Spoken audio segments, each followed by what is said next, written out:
utilization of means, all that stuff, that becomes irrelevant. So you end up with the cliff on both sides. Most people jump off this side. A few people jump off this side.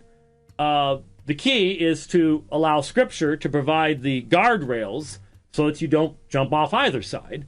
And that's unfortunately not what you have in the synergistic position. This is the only one that consistently communicates that God redemptively loves all of his creation. Okay, so there's one of the key issues.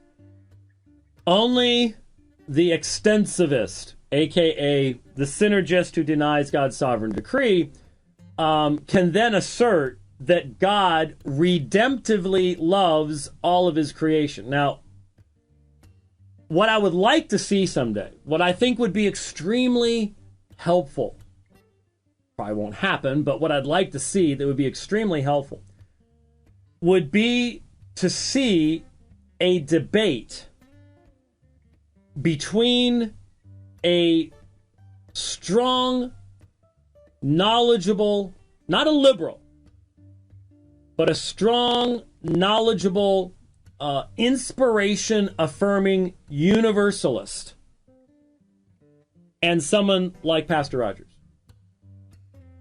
Because the Southern Baptists who have decided to, in an imbalanced fashion, make omnibenevolence the hallmark of all of the divine attributes.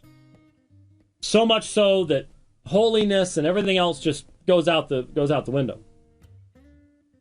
And have fundamentally denied to God the same right that the creature has to have kinds of love, to be able to love some things differently than other things.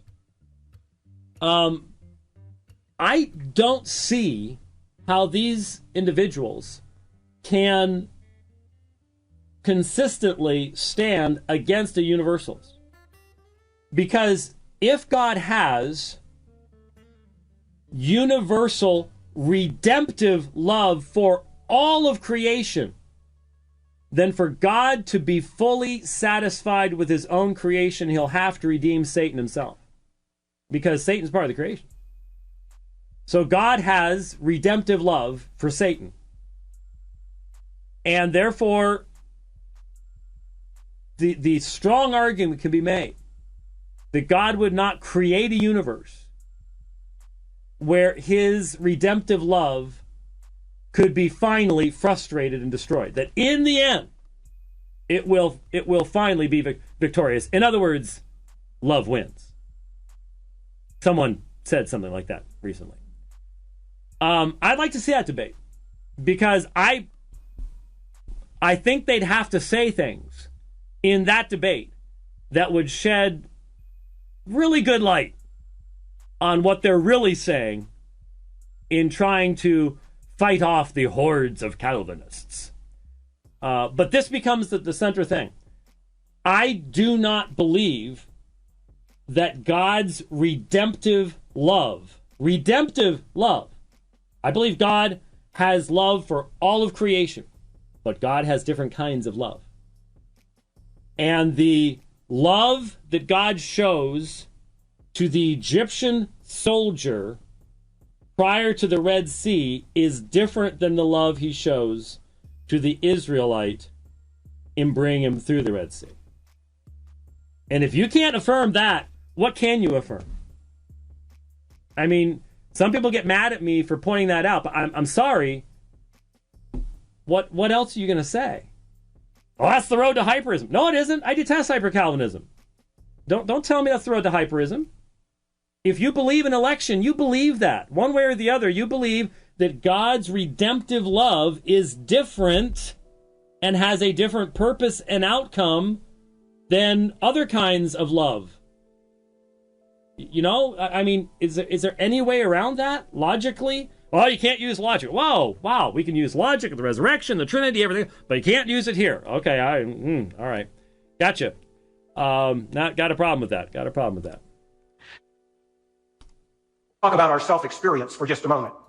In our deepest being as human beings, we sense that we are all day long, every day, making decisions between accessible options. We could do this or we could do that, and whatever we choose to do, we could have chosen otherwise. Some of these decisions occasion praise and thanks, while others occasion only rejection or judgment, and rightly so, because we could have chosen otherwise. For example, you may not know this, but if you receive an F on a test, implicit in that is that your professor believes that you had a choice.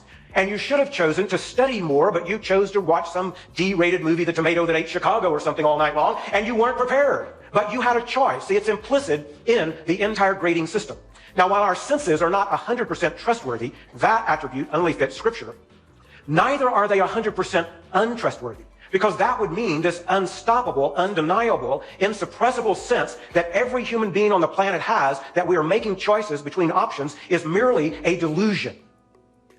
And that we are all adrift in this what could be called a very mad, unintelligible world.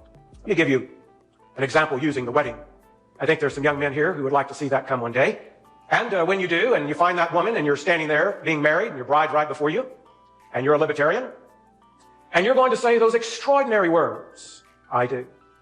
And let me tell you, when you say them, men, your bride is rapturously lifted to the heavens of emotion. I mean, she knows that when you said, I do, you chose her. And you said, I don't, to many others.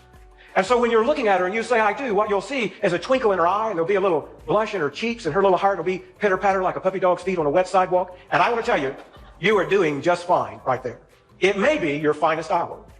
Now, down the street, there's a compatibilist getting married. And when he comes to say those extraordinary words, I do, if full disclosure prevails, he must say, I do. But of course, you know that I cannot not say, I do. I mean, I am doing what I desire, but I cannot not desire. I mean, it is what it is. I mean, as long as we get married, dude, isn't that what we want? Really? Really? Honestly? What's obviously wrong about it? Hopefully, by now, we've done enough Radio Free Genevas that everybody is sitting there going, again, obvious error here on Pastor Rogers' part is, well, a lot of errors there, but we do not have knowledge of God's decree, and we cannot be judged for acting upon God's decree because he does not reveal that to us. And therefore, this idea of full disclosure, quote unquote, is absurd on its face. It's mockery. It can't really seriously be taken in any serious fashion.